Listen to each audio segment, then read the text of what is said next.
बिस्मिल्लाहिर्रहमानिर्रहीम। स्टूडेंट्स, हम लोगों ने चैप्टर नंबर 14 इलेक्ट्रोमैग्नेटिक इंडक्शन को कंप्लीट किया था विंटर वेकेशन से पहले। तो नया चैप्टर स्टार्ट करते हैं, चैप्टर नंबर 15, जिसका नाम है एसी सर्किट्स।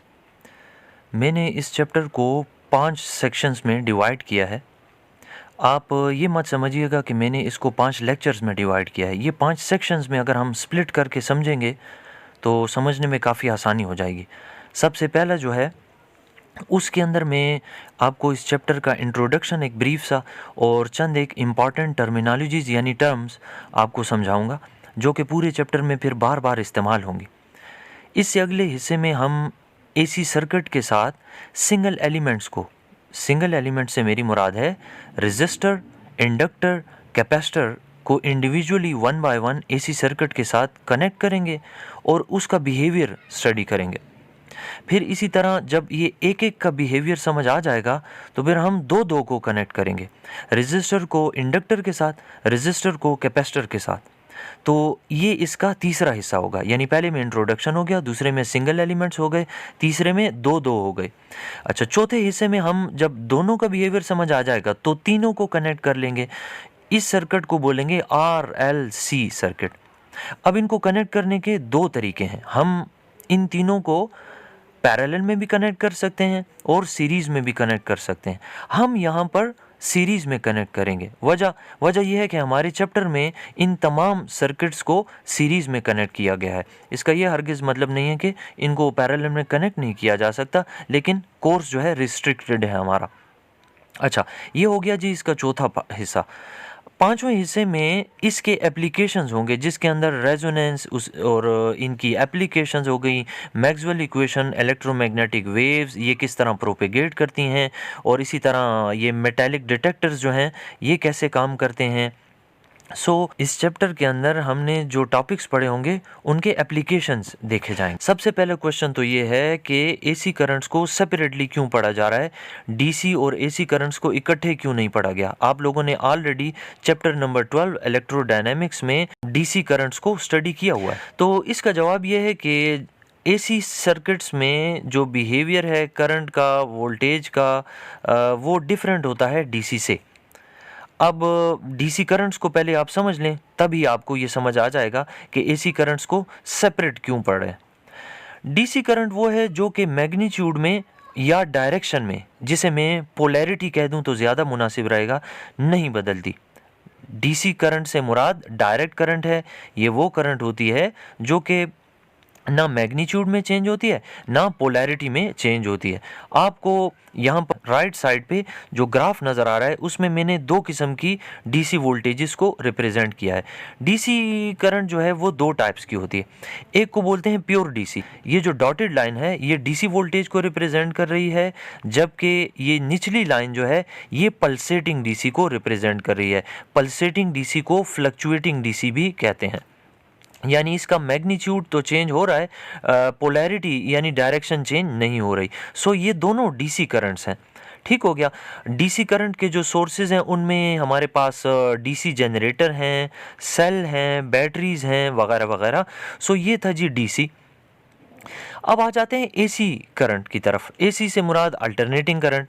अब अल्टरनेटिंग करंट वो करंट है जिसका मैग्नीट्यूड भी चेंज होता है और डायरेक्शन यानी कि पोलैरिटी भी एक ख़ास इंटरवल के बाद चेंज होती रहती है। यानी पहले पॉजिटिव, फिर नेगेटिव, फिर पॉजिटिव, फिर ख़ास इंटरवल के बाद नेगेटिव हो जाती है। इसीलिए इसको अल्टरनेटिंग करंट कहते हैं। अच्छा, यहाँ पर एक ग्राफ मैंने ड्रा किया है जिसके अंदर आपको वोल्टेज वर्सेस टाइम नज़र आ रहा होगा। Voltage versus time. तो वाई एक्सिस के अलांग वोल्टेज प्लाट है, एक्स एक्सिस के अलांग टाइम प्लाट है। और वोल्टेज जो है पहले बढ़ती हुई पॉजिटिव वैल्यू की तरफ जाती है, फिर घटती घटती सिफर हो जाती है, फिर नेगेटिव हो जाती है, और फिर इसी तरह फिर से पॉजिटिव हो जाती है ज़ीरो होने के बाद। और साथ ही साथ आपको एक सर्किट भी नज़र आ रहा होगा जिसके अंदर आपको symbol for AC source represent किया गया है। ये एसी सोर्स का इलेक्ट्रॉनिक्स में सिंबल है। ज़रा नोट करें कि स्टार्ट में जो करंट है उसकी डायरेक्शन आपको ए से बी की तरफ नज़र आ रही होगी। यानी स्टार्ट में पॉइंट ए जो है वो पॉजिटिव होता है, पॉइंट बी जो है नेगेटिव होता है। सो करंट फ्लो करती है from point A to point B. लेकिन कुछ ही देर के बाद इसी सर्किट में जो करंट है उसकी डायरेक्शन अपोजिट हो चुकी है, यानी पहले जहां पॉइंट ए पॉजिटिव था तो अब वो पॉइंट ए नेगेटिव हो चुका है, और जो पॉइंट बी नेगेटिव था तो अब वो पॉजिटिव हो चुका है। So now the current flows from point B to point A, means that the current has reversed its direction. अच्छा, अल्टरनेटिंग करंट की बात की है तो अल्टरनेटिंग करंट के सोर्सेज भी डिस्कस किए जा सकते हैं। हमारे पास सबसे फेमस और नोन एसी सोर्स जो है वो एसी जनरेटर है, जिसे हमने पिछले चैप्टर में अभी अभी देखा था। अच्छा, अल्टरनेटिंग करंट जो हैं उनके चंद एक ग्राफ्स मैंने शो किए हुए हैं। देखें, ये जो तीनों के तीनों ग्राफ हैं, इनमें आप नोट करें कि जो हमारी वोल्टेज है, ये वोल्टेज वर्सेस टाइम मैंने प्लॉट किए हुए हैं। तो इसमें वोल्टेज जो है चेंज हो रही है, मैग्नीट्यूड में भी, डायरेक्शन में भी चेंज हो रही है। सो ये तमाम के तमाम अल्टरनेटिंग वोल्टेज के ग्राफ्स हैं। ये बल्कि मैं कहूँगा कि ये चार के चार अल्टरनेटिंग वोल्टेज के ग्राफ्स हैं। अब आ जाते हैं जी अल्टरनेटिंग वोल्टेज और अल्टरनेटिंग करंट्स को मैथमेटिकली किस तरह रिप्रेजेंट किया जा सकता है। देखें, ये जो अभी मैंने ग्राफ प्लॉट किया था, मैंने उसको एक दफ़ा फिर से आपके लिए प्लॉट किया है, और ये चूँकि स्मूथली वेरी कर रहा है तो इसीलिए इसको साइनोसाइडली वेरिंग ग्राफ भी कहा जा सकता है। ये जो साइन फंक्शन से और कोसाइन फंक्शन से रिप्रेजेंट होने वाले ग्राफ्स हैं ना, इनको साइनोसाइडली वेरिंग ग्राफ्स भी कहा जा सकता है। सबसे पहले तो आप रिकॉल करें कि आपने चैप्टर नंबर 14 में एसी जनरेटर के अंदर जो इक्वेशन डिराइव की थी, अगर आप नोट करें तो इस वक्त ये वही लिखी हुई है, V = V0 sine omega T. अब ये V क्या है? ये किसी भी लम्हा वोल्टेज की वैल्यू है, यानी instantaneous value of voltage. Right side पर आ जाएं तो V0 है, जिसे दूसरे सिंबल्स के साथ भी रिप्रेजेंट किया जाता है। मैं अभी वो आपको वो भी बता देता हूँ। V0 जो है वो मैक्सिमम वैल्यू ऑफ वोल्टेज है, जबकि ओमेगा जो है एंगुलर वेलोसिटी है, किसकी? उसी कॉइल की जो कि एसी जनरेटर में घूमता है और उसके नतीजे में एसी वोल्टेज पैदा होती है। देखिए, मैंने वोल्टेज की मैथमेटिकल रिप्रेजेंटेशन आपको बता दी। अब करंट की मैथमेटिकल रिप्रेजेंटेशन भी आपके सामने यहाँ पर लिखी हुई है, और मैंने उसको ग्राफिकली भी रिप्रेजेंट किया हुआ है।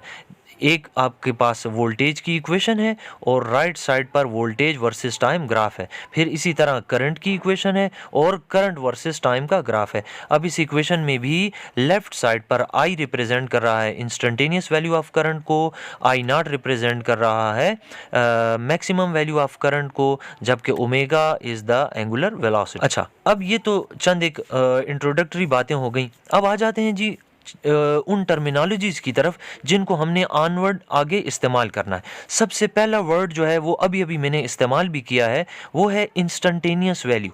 देखें, instantaneous value of voltage, instantaneous value of current से क्या मुराद होती है?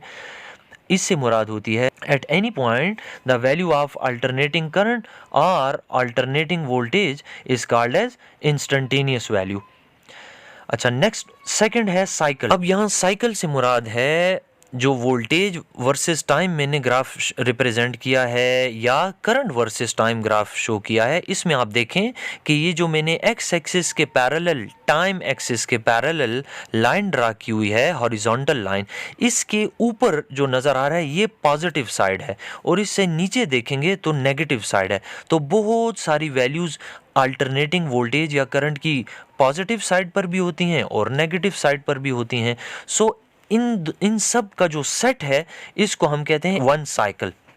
यानी डिफाइन कुछ इस तरह से किया जा सकता है इसको, the set of all positive and negative values of an alternating current और alternating voltage is called as a cycle. तो यहाँ पर इस पॉइंट से इस पॉइंट तक जो लाइन है ये रिप्रेजेंट कर रही है एक साइकिल को। अब तीसरा है जी टाइम पीरियड। टाइम पीरियड से मुराद है वो टाइम जिसमें एक साइकिल कंप्लीट हो जाता है, एक अल्टरनेटिंग वोल्टेज का या एक अल्टरनेटिंग करंट का।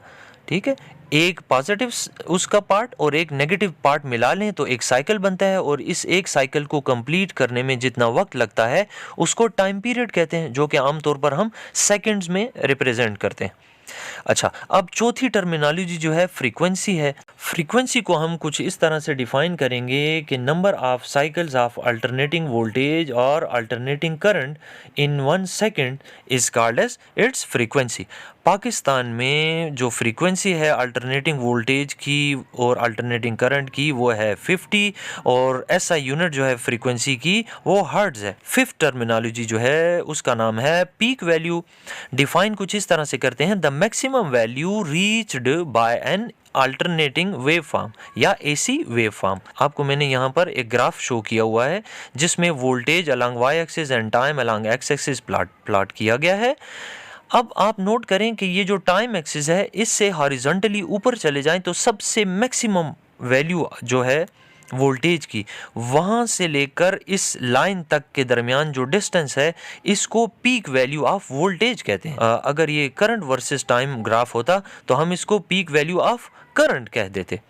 ये पॉजिटिव साइड पर भी है और यही नेगेटिव साइड पर भी है। मैंने आपसे अभी कहा था कि मैं आपको मैक्सिमम वैल्यू ऑफ वोल्टेज की और सिंबल्स भी बताता हूँ। तो देखें यहाँ पर मैक्सिमम वैल्यू को Vp से भी रिप्रेजेंट किया जा सकता है यानी कि पीक वैल्यू, V0 से भी रिप्रेजेंट किया जा सकता है और V मैक्सिमम यानी Vm से भी रिप्रेजेंट किया जा सकता है। सो इनमें से कोई भी सिंबल आप इस्तेमाल कर सकते हैं to represent the peak value of voltage और peak value of current. Six terminology का नाम है एवरेज वैल्यू, जिसको हम यूं डिफाइन कर सकते हैं कि sum of all its values over one time period is called as average value. यानी एवरेज वैल्यू से मुराद है तमाम पॉजिटिव और तमाम नेगेटिव वैल्यूज का सम जो है फॉर वन टाइम पीरियड, एक कंप्लीट टाइम पीरियड के लिए। बुक में जो एरिया का फार्मूला है वो बराबर है average value is equal to total area under the curve for time T divided by time T. यानी टोटल एरिया आप कैलकुलेट कर लेंगे, डिवाइड कर देंगे टाइम पर, तो ये आपको दे देगा एवरेज वैल्यू। आप इस ग्राफ को नोट करें तो ग्राफ में आपको पता चलेगा कि जितनी पॉजिटिव साइड पर वोल्टेज की वैल्यूज़ हैं वही वैल्यूज़ नेगेटिव साइड पर भी आपको देखने को मिलती हैं। इसका मतलब ये हुआ कि हम जब कभी भी किसी अल्टरनेटिंग करंट या अल्टरनेटिंग वोल्टेज का एक साइकिल के लिए या दो साइकिल्स के लिए या कई साइकिल्स के लिए, जितने भी साइकिल्स के लिए एवरेज लेंगे तो वो हमेशा हमारे पास ज़ीरो ही निकलेगा, क्योंकि तमाम पॉजिटिव और तमाम नेगेटिव वैल्यूज़ तो एक जैसी हैं। सो जब हम उनका एवरेज लेंगे तो वो तो सिफर हो जाएगा। लिहाजा एवरेज वैल्यू आपकी बुक में यूँ लिखा हुआ है कि average value of AC voltage और current for one complete cycle is always zero. लेकिन प्रैक्टिकली ज़ीरो पावर तो लॉस नहीं होता, यानी average value is equal to zero का मतलब ये सेंस दे रहा है कि जैसे हमारी पावर कंज्यूम ही नहीं होती। बट आप अच्छी तरह जानते हैं कि जब कभी भी हम इलेक्ट्रिसिटी को कंज्यूम करते हैं तो पावर तो कंज्यूम होती है। सो करंट या पावर ज़ीरो नहीं होती। ये तो एक मैथमेटिकल कंट्रोवर्सी है। इसको सॉल्व करने के लिए हम नेक्स्ट टर्मिनोलॉजी पढ़ेंगे, उसका नाम है रूट मीन स्क्वायर वैल्यू, जो कि हमारी इस प्रॉब्लम को सॉल्व करेगी। मैं अपने नेक्स्ट लेक्चर में रूट मीन स्क्वायर वैल्यू यानी आरएमएस वैल्यू, जिसे शॉर्टकट में कहते हैं, इसका दूसरा नाम इफेक्टिव वैल्यू है, वो आपके साथ डिस्कस करूंगा। तो फिर नेक्स्ट लेक्चर में मिलते हैं। अल्लाह हाफिज़।